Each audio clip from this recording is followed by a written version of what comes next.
Yeah, no ringing.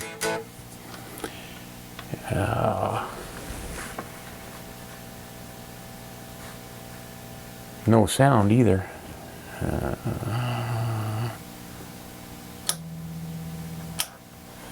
Huh. Bet that ground came off.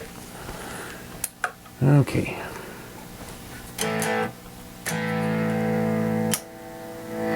No, there we go.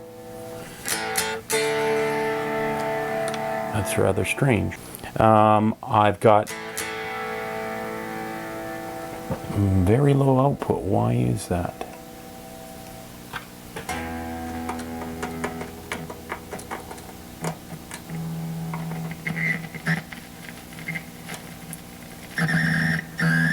Okay, so it looks like I got some wires to clean up here.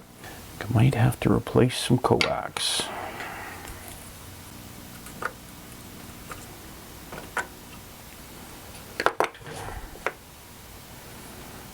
Clean this up.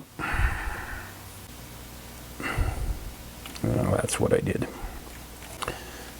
Okay.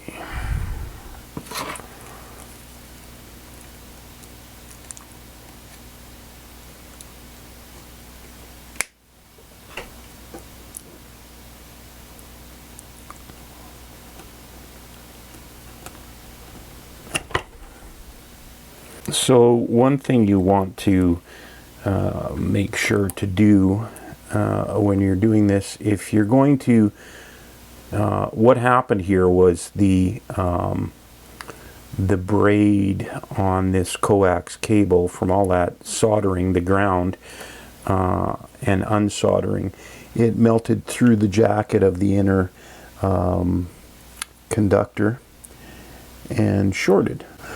So I was able to cut this back a bit, and now I'm just going to resolder this into V2B.